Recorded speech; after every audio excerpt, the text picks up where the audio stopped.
नमस्कार, welcome to inside study forum. आप सभी का इनसाइड स्टडी फोरम परिवार में स्वागत है। आज के इस वीडियो में हम बात करने वाले हैं डीएलएड थर्ड सेमेस्टर में, और हम बात करेंगे, चैप्टर हमारा है जीव जंतुओं के बाह्य एवं आंतरिक अंगों के कार्यों में विविधता।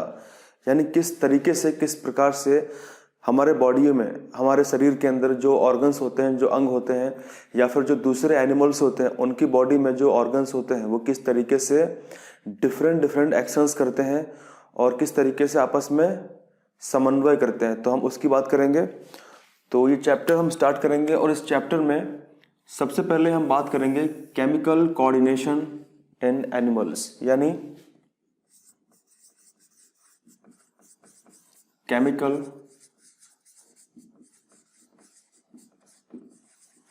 Coordination in animals.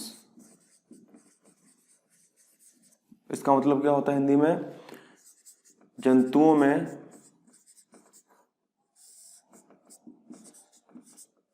रासायनिक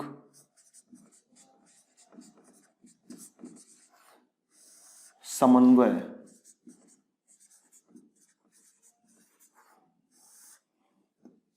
तो आज हम इस चैप्टर को स्टार्ट करेंगे, और उसमें आज हम बात करेंगे टॉपिक नंबर 1 की, जो है केमिकल कोऑर्डिनेशन इन एनिमल्स, यानी किस प्रकार से जंतुओं में रासायनिक समन्वय होता है। जैसे मान लीजिए, जो हम सोच रहे हैं, जिस तरीके से हमारे हाथ पैर कार्य कर रहे हैं, जैसे सपोज अभी हम बिल्कुल सामान्य अवस्था में बैठे हुए हैं, तो हमारे हृदय की धड़कन सामान्य है, नॉर्मल है। अगर कुछ आकस्मिक घटना कोई घट जाती है तो उस स्थिति में क्या होता है, हमारी हार्ट की बीट जो है वो बढ़ जाती है। इसका मतलब क्या हुआ है कि किस तरीके से हमारा हृदय हमारे शरीर में समन्वय स्थापित कर रहा है, और हमारे बॉडी में प्रत्येक ऑर्गन्स जो होते हैं वो हमारे ब्रेन से कनेक्टेड रहते हैं तंत्रिका कोशिकाओं द्वारा। और हमारे ब्रेन के अंदर, मस्तिष्क में एक बहुत ही इम्पॉर्टेंट, बहुत ही महत्वपूर्ण ग्रंथि होती है, जिसको हम बोलते हैं पीयूष ग्रंथि, यानी पिट्यूटरी ग्लैंड, जो मास्टर ग्रंथि भी कहलाती है। हमारे बॉडी में अधिकतम ग्रंथियों के ऊपर नियंत्रण स्थापित करती है, और उसी के आदेशानुसार जो हार्मोन्स होते हैं या एंजाइम्स होते हैं वो रिलीज होते रहते हैं। खासकर हार्मोन्स की अगर हम बात करेंगे तो एंजाइम जो होते हैं वो अलग ग्रंथियों से रिलीज होते हैं। देखिए, हमारे शरीर के अंदर ये पूरा जो समन्वय है, इसको स्थापित करने के लिए एक पूरा सिस्टम होता है, जिसको हम बोलते हैं एंडोक्राइन सिस्टम। इसका मतलब क्या होता है? एंडो का मतलब, जहां पे आप लोग एंडो देखेंगे तो एंडो का मतलब होता है अंतः, यानी आंतरिक, अंतः। और क्राइन का मतलब होता है स्रावी, और सिस्टम का मतलब क्या होता है? तंत्र होता है।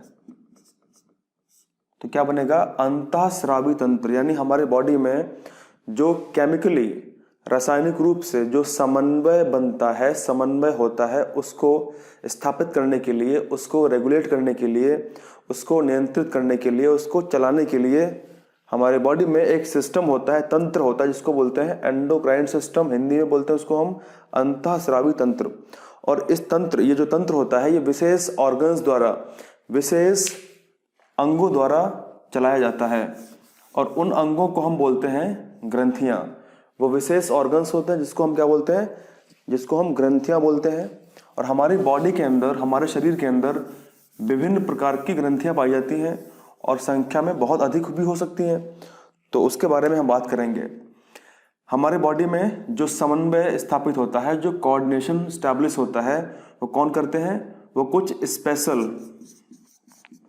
कुछ विशेष ऑर्गन्स के द्वारा होता है, कुछ विशेष ऑर्गन्स के द्वारा होता है। और उन विशेष ऑर्गन्स को, विशेष अंगों को हम क्या बोलते हैं?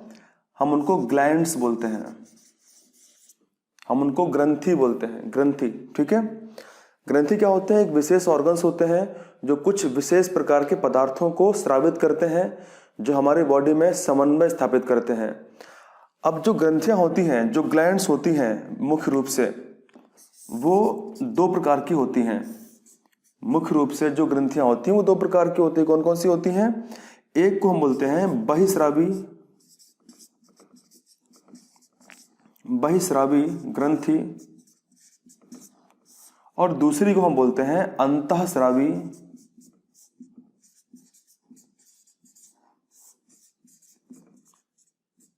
ग्रंथि। यानी बहिस्रावी को हम बोलते हैं इंग्लिश में एक्सोक्राइन ग्लैंड और अंतःस्रावी को हम बोलते हैं एंडोक्राइन ग्लैंड। तो हमारी बॉडी के अंदर ये दो टाइप्स की ग्रंथियां होती हैं, दो प्रकार से ये ऑर्गन्स होते हैं। जो एक ऐसा होता है जो हमारे बॉडी में आंतरिक कोई स्रावन नहीं करता। इसका मतलब क्या है कि जब भी हम बात करते हैं कि हमारे बॉडी के अंदर जो आंतरिक स्रावन नहीं होता है, यानी हमारे ब्लड के अंदर वो डायरेक्टली बहता नहीं है, तो वो उसको हम बोलते हैं बहिस्रावी। और ऐसे पदार्थ जो हमारी बॉडी के अंदर है बहते हैं, जो हमारे रक्त में मिल जाते हैं और फिर कुछ विशेष टारगेट ऑर्गन्स तक, टारगेट टिश्यूज तक पहुंचते हैं और फिर वहां पे अपना कार्य करते हैं, तो उसको हम बोलते हैं एंडोक्राइन सिस्टम और वो हार्मोन्स कहलाते हैं। इसका मतलब क्या है कि इन ग्रंथियों से कुछ विशेष पदार्थ स्रावित होते हैं। जैसे जो एक्सोक्राइन ग्लैंड होती है बहिस्रावी, ये एंजाइम्स को उत्पन्न करती है। हमारे बॉडी के अंदर जो एंजाइम्स होते हैं वो कौन सी ग्रंथियों से उत्पन्न होते हैं? वो बहिस्रावी ग्रंथियों से उत्पन्न होते हैं। और हमारे बॉडी के अंदर जो हार्मोन्स होते हैं वो उत्पन्न होते हैं अंतःस्रावी ग्रंथियों से। और हार्मोन्स जो होते हैं वो डायरेक्टली उत्पन्न होते हैं, किसी भी नलिका में, किसी भी ट्यूब में, किसी भी डक्ट में वो बहते नहीं हैं। यहाँ पे सबसे एक बात जो ध्यान रखने वाली वो ये है कि जो डक्ट होती है, नलिका जिसको बोलते हैं हिंदी में हम,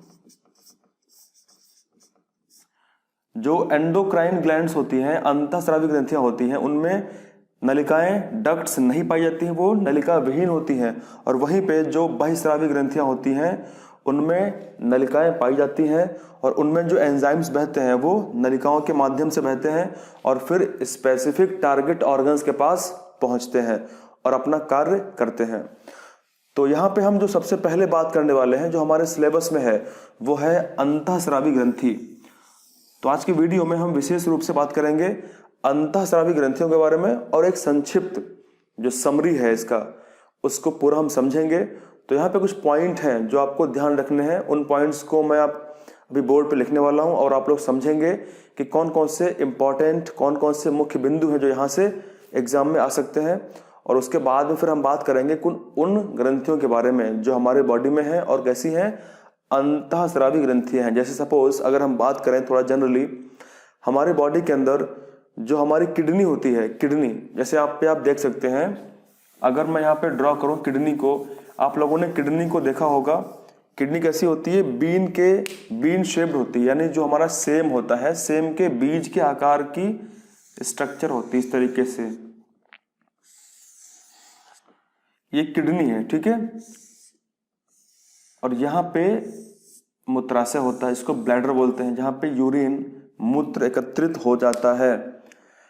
अब किडनी के ऊपर यहाँ पे आप इस तरीके से कुछ स्ट्रक्चर देखते होंगे। ये जो स्ट्रक्चर आप देख पा रहे हैं ये क्या है? यही है अधिवृक्क ग्रंथि। क्या बोलते हैं इसको? हम इसको बोलते हैं अधिवृक्क। ये अधिवृक्क ग्रंथि है, इसको बोलते हैं इंग्लिश में हम एड्रिनल ग्लैंड। अच्छा, इसको हम अधिवृक्क क्यों बोलते हैं? जो किडनी है, इन किडनी को हिंदी में हम बोलते हैं वृक्क। किडनी क्या होते हैं? किडनी को हिंदी में हम बोलते हैं वृक्क। किडनी के ऊपर जो स्ट्रक्चर आप देख रहे हैं, किडनी के ऊपर जो संरचना आप देख रहे हैं, क्या इसने पूरी किडनी को ढक के रखा हुआ है? नहीं। इसका मतलब क्या है कि किडनी के थोड़े से भाग में, खासकर ऊपर टॉप पे ये पाए जाते हैं, इसीलिए इसको बोलते हैं अधिवृक्क। इसका मतलब क्या है कि जो आधे से भी कम जो क्षेत्र है वो इन्होंने ढक के रखा हुआ है, तो इसीलिए इसको अधिवृक्क बोलते हैं। अब क्योंकि वृक्क के ऊपर है तो इसीलिए हम वृक्क बोलते हैं, अधिवृक्क। और ये विशेष प्रकार से हार्मोन्स को उत्पन्न करती है। तो ये कैसी है ग्रंथि हो जाएगी? ये हो जाएगी अंतःस्रावी ग्रंथि। इसी प्रकार हमारे गले में यहाँ पर एक ग्लैंड होती है जिसको बोलते हैं थायराइड ग्रंथि। जो बड़ा इंपॉर्टेंट है। हमारे ब्रेन के अंदर पिट्यूटरी पीयूष ग्रंथि होती है, हमारे ब्रेन के अंदर पीनियल ग्रंथि होती है, हमारे ब्रेन के अंदर हाइपोथैलेमस ग्रंथि होती है। ये सारे जो ग्रंथियां होती कैसी होती हैं, ये होती हैं अंतःस्रावी ग्रंथियां। अगर हम बात करेंगे बाह्यस्रावी ग्रंथियों की तो इसके अंतर्गत लीवर आता है, इसके अंतर्गत हमारे जो अश्रु ग्रंथि होती है जो आंसू निकालती है उसको बोलते हैं लाइक्राइमल ग्लैंड, वो आती है। इसके अंतर्गत जो सलाइवा होती है जहां से लार निकलती है उसको बोलते हैं लार ग्रंथि, यानी उसको हम बोलते हैं सलेवरी ग्लैंड, वो आती है। तो फिलहाल विशेष रूप से अभी हम बात करने वाले हैं खासकर अंतःस्रावी ग्रंथियों के बारे में और कुछ पॉइंट्स को देखते हैं। तो कुछ महत्वपूर्ण पॉइंट हैं जिनको हम देखते हैं। अंतःस्रावी ग्रंथियां यानी यह नलिका विहीन होती है। इसका मतलब क्या है कि इनके अंदर डक्ट जो होते हैं वो नहीं पाए जाते हैं। कैसे होते हैं ये डक्ट लेस होते हैं, डक्ट लेस ग्लैंड्स होती हैं, नलिका विहीन होती हैं। यह हार्मोन को स्रावित करती हैं। इसका मतलब क्या है कि सबसे इंपॉर्टेंट पॉइंट जो आपको ध्यान रखना वो ये है कि हार्मोन्स कहाँ से निकलते हैं, हार्मोन स्रावित होते हैं अंतःस्रावी ग्रंथियों से। दूसरा क्या है कि यह हार्मोन्स को सीधे रुधिर परिसंचरण में मुक्त करती हैं। अब हमें जानना ये होगा कि भाई किस तरीके से, कैसे हार्मोन्स इन ग्रंथियों से निकल करके हमारे ब्लड में फ्लो होते हैं, बहते हैं और उसके बाद में फिर वो पहुंचते हैं टारगेट ऑर्गन के पास जहां पे उनको काम करना होता है या जिस चीज़ के लिए वो निकले हैं।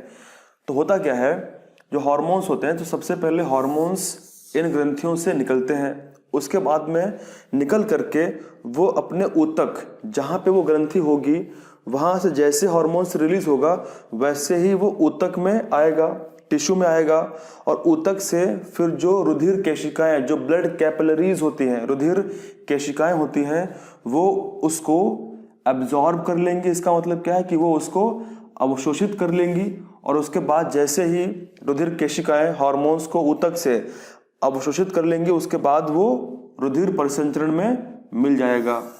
और अब जो हार्मोन्स हैं वो हमारे ब्लड के अंदर सर्कुलेट हो रहे हैं, ब्लड के अंदर बह रहे हैं। अब वो हमारे उस टारगेट ऑर्गन के पास, जिस ऑर्गन के लिए वो निकले हैं, जिस काम के लिए निकले हैं, वो उस ऑर्गन के पास पहुंचेंगे और अपना काम परफॉर्म करेंगे। तो इस तरीके से हार्मोन्स बेसिकली क्या होते हैं, हमारे बॉडी के अंदर एक प्रकार से केमिकल मैसेंजर होते हैं, एक प्रकार से रासायनिक संदेशवाहक होते हैं जो एक विशेष टारगेट के लिए निकलते हैं, एक विशेष मैसेज के लिए निकलते हैं, उसको कन्वे करके अपना काम कर देते हैं। इस तरीके से हमारे बॉडी के अंदर सभी प्रकार के फंक्शंस चलते रहते हैं। जैसे मान लीजिए हमने डर का आभास किया, अभी हम शांति से बैठे हुए हैं, हमने डर का आभास किया, रात्रि में हम बैठे हुए हैं और अचानक से दरवाजा खुलना शुरू हो गया और अजीब सी आवाज़ आती है ना, जब गेट खुलता है तो अजीब सा साउंड आता है, तो अजीब सा साउंड आना स्टार्ट हो गया, उससे हमको डर लगा। तो जैसे हमको डर लगा हमारे ब्रेन ने तुरंत सिग्नल दिया और हमारे जो अधिवृक्क ग्रंथि होती है उसने तुरंत एक हार्मोन्स को रिलीज कर दिया। जैसे ही वो हार्मोन निकला तो अपने पड़ोसी के टिश्यू में गया जहाँ से वो निकला था, टिश्यू से वो हमारे ब्लड में गया क्योंकि हमारी ब्लड कैपिलरीज ने उसको एब्जॉर्ब कर लिया और उसके बाद हमारे ब्लड में फ्लो हो रहा है, फिर हमारे हार्ट के पास आता है। हार्ट क्या है, ऑर्गन है। काम क्या उसका था, काम उसका था कि हमारे हार्ट बीट को, धड़कन को तेज कर देना। तो जैसे ही वो हमारे ब्लड के माध्यम से हमारे हृदय के पास आता है, हृदय में आता है, वैसे ही हमारा हार्ट जो होता है वो बहुत तेजी से बीटिंग शुरू कर देता है। तो इस तरीके से ये कार्य करते हैं। ये मैंने आपको एक बहुत ही शानदार उदाहरण देकर के बताया, समझाया है। आई होप कि आप लोग समझ गए होंगे। तो अब हम बात करने वाले हैं विशेष रूप से हार्मोन्स के बारे में कि हार्मोन्स क्या होते हैं। हार्मोन्स के बारे में कुछ महत्वपूर्ण बिंदुओं पर प्रकाश डालते हैं। सबसे पहले बात करते हैं कि हार्मोन्स होते क्या हैं। देखिए, हार्मोन्स जो होते हैं वो एक विशिष्ट कार्बनिक यौगिक होते हैं, एक विशेष कार्बनिक यौगिक होते हैं। इनका स्रावण जो होता है वो बहुत ही कम मात्रा में होता है, यानी हमारे बॉडी में हार्मोन्स जो होते हैं बहुत ही कम मात्रा में स्रावित होते हैं, लेकिन उनकी जो बहुत थोड़ी सी मात्रा होती है वो हमारे बॉडी के अंदर विभिन्न शारीरिक क्रियाओं के लिए इनफ है। या इसका मतलब क्या है कि हार्मोन्स की बहुत थोड़ी सी मात्रा विभिन्न शरीर क्रियात्मक कार्यों के समन्वय और नियंत्रण के लिए पर्याप्त है। यानी बहुत थोड़ी मात्रा में भी वो हमारे बॉडी के अंदर जो समन्वय करते हैं, जो कोऑर्डिनेशन करते हैं, वो इजीली कर लेते हैं। यानी हार्मोन्स को निकलने के लिए ज़्यादा अमाउंट की आवश्यकता नहीं पड़ती है, वो थोड़ी सी मात्रा में निकलते हैं और उसमें ही वो समन्वय और नियंत्रण स्थापित कर लेते हैं। तीसरा पॉइंट है जब हार्मोन अपने लक्ष्य अंगों तक, इसका मतलब क्या है कि जब हार्मोन उन ग्रंथियों से निकलते हैं और अपने टारगेट ऑर्गन्स तक, अपने लक्ष्य अंगों तक वो पहुंचते हैं, तब वे उन अंगों में कुछ परिवर्तन को प्रेरित करते हैं और उनके परिवर्तन के प्रेरित होने के फलस्वरूप वो अंग जिसके पास वो हार्मोन्स पहुंचे हैं वो कुछ विशेष कार्य करने लगता है। जैसे अभी सबसे पहले हमने देखा था कि हमारे हृदय में जो हार्मोन्स आता था वो क्या करता था, वो हमारे हृदय में एक विशेष परिवर्तन करता था। जैसे हमारा हार्ट जो था वो बीट तेज तेज से करने शुरू कर देता था तो हमारी धड़कन बढ़ जाती थी। वैसे धड़कन जो हमारी है वो कई प्रकार से बढ़ जाती। जैसे बचपन में हमारा कोई मित्र था और काफ़ी हमसे क्लोज था, लेकिन वो काफ़ी सालों से हमको नहीं मिला, मुलाकात नहीं हुई, लेकिन अचानक से जब उसको हम देख लेते हैं तो हमारी धड़कनें बढ़ जाती हैं। तो इस तरीके से एक विशेष परिवर्तन हमारे हृदय में वो करते हैं। तो ऐसे विशिष्ट वो कार्बनिक यौगिक होते हैं। उसके अलावा अगर बात करें हम तो हार्मोन एक स्विच या प्रेरक का कार्य करते हैं। इसका मतलब क्या है कि स्विच जैसे ही निकलता है और ऑर्गन तक पहुंचता है तो स्विच ऑन होता है तो वो विशेष कार्य होने लगता है। इसीलिए क्या बोलते हैं इसको, स्विच या प्रेरक के रूप में इसको हम बोल सकते हैं।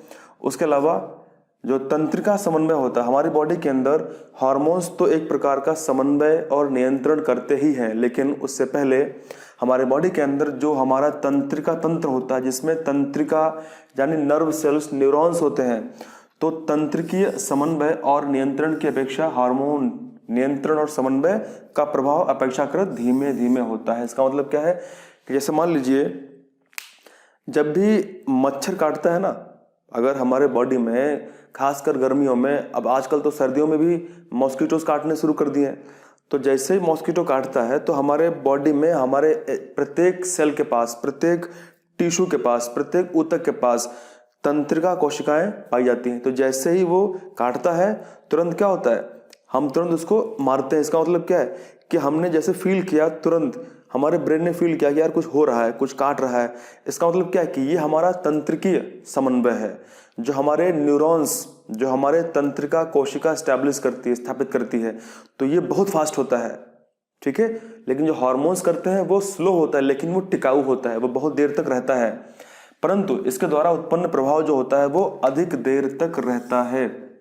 उसके अलावा बात करते हैं कि हार्मोन्स की जो रासायनिक संरचना होती है वो काफी भिन्न और जटिल होती है, ठीक है।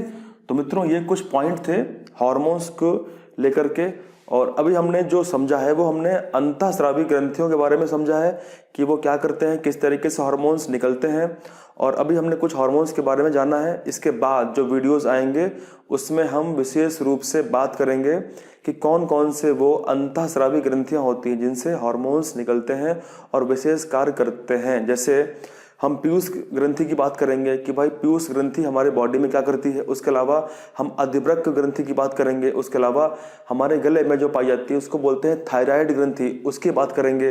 तो ऐसी जितने भी महत्वपूर्ण ग्रंथियां होंगी जो हमारे परीक्षा में, हमारे एग्जाम में, चाहे सीटेट या फिर यूपीटेट में आएंगी, जो हमारे डीएलएड के सिलेबस में होंगी, वो हम सारी बात करेंगे, ठीक है। तो बिल्कुल भी आप चिंता मत करें, वीडियोस आपको मिलेंगे। कुछ कारणवश वीडियोस थोड़े से डिले हो रहे हैं, लेकिन वीडियोस आपको डेफिनेटली मिलेंगे। और आप लोग लाइक करते रहें, शेयर करते रहें। मेरा एक अपना चैनल है, अगर आप चाहें तो उससे भी जुड़ सकते हैं। जो मेरा चैनल ऑफिशियल है उसका नाम है अविचल सर। आप लोग यूट्यूब पर सर्च करेंगे अविचल सर, तो आपको अविचल सर के नाम से एक यूट्यूब पर चैनल मिलेगा, उसको आप लोग सब्सक्राइब जरूर करें। वहाँ पे आपको कुछ विशेष क्लासेस प्रोवाइड मैं करता रहूँगा समय के अनुसार। तो अभी के लिए इतना ही था, मिलते हैं अगले वीडियो में। Thank you very much, thank you, thanks a lot, जय हिंद।